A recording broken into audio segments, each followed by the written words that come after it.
आज का शीर्षक है कर्म का हिसाब। नोएडा अस्पताल में एक कोरोना पेशेंट का केस आया। मरीज बेहद सीरियस था। एक मरीज डिस्चार्ज हुआ, उसके स्थान पर एडमिट किया गया।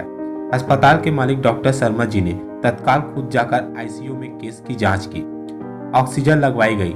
जब डॉक्टर साहब बाहर आए, अपने स्टाफ को कहा कि इस व्यक्ति को किसी प्रकार की कमी या तकलीफ न हो और उससे इलाज व दवा के पैसे न लेने के लिए भी कहा।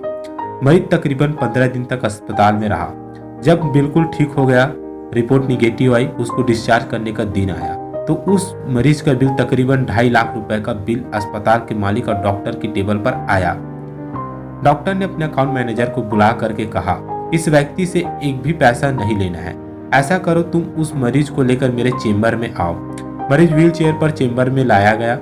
डॉक्टर ने मरीज से पूछा, भाई क्या आप मुझे पहचानते हो? मरीज ने कहा, लगता तो है कि मैंने आपको कहीं देखा है। डॉक्टर ने कहा, याद करो, अंदाजन 2 साल पहले शाम के 6-7 बजे ग्रेटर नोएडा के आगे जंगल में तुमने एक गाड़ी ठीक की थी। उस रोज मैं परिवार सहित वृंदावन से बांके बिहारी जी का दर्शन करके लौट रहा था कि अचानक कार में से धुआं निकलने लगा और गाड़ी बंद हो गई। कार एक तरफ खड़ी कर मैंने चालू करने की कोशिश की, परंतु कार चालू नहीं हुई। अंधेरा थोड़ा थोड़ा घिरने लगा था। चारों ओर जंगल सुनसान था। परिवार के हर सदस्य के चेहरे पर चिंता और भय की लकीरें दिखने लगी थी और सब ठाकुर जी से प्रार्थना कर रहे थे कि कोई मदद मिल जाए। थोड़ी ही देर में कृपा कर दी मेरे बांके बिहारी ने, या यूं कहूं चमत्कार कर दिया। बाइक के ऊपर तुम आते हुए दिखाई पड़े। हम सब ने दया की नजर से हाथ उठाकर तुमको रुकने का इशारा किया।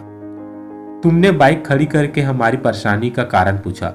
तुमने कार का बोनट खोलकर चेक किया और कुछ ही क्षणों में कार चालू कर दी। हम सबके चेहरे पर खुशी की लहर दौड़ गई। हमको ऐसा लगा कि जैसे भगवान ने आपको हमारे पास भेजा है, क्योंकि उस सुनसान जंगल में हम में से किसी के भी फोन में सिग्नल नहीं आ रहे थे। या क्या कारण था कि किसी का नंबर नहीं मिल रहा था, न ही नेट चल रहा था। बच्चे साथ थे, उनकी चिंता ज्यादा थी। तुमने मुझे बताया कि तुम यही जेवर के पास गैरेज चलाते हो। मैंने आपका आभार जताते हुए कहा था कि रुपए पास होते हुए भी ऐसी मुश्किल समय में मदद नहीं मिलती। तुमने ऐसे कठिन समय में हमारी मदद की। इस मदद की कोई कीमत नहीं है, यह अमूल्य है, परंतु फिर भी मैं पूछना चाहता हूँ कि आपको कितने पैसे दूं?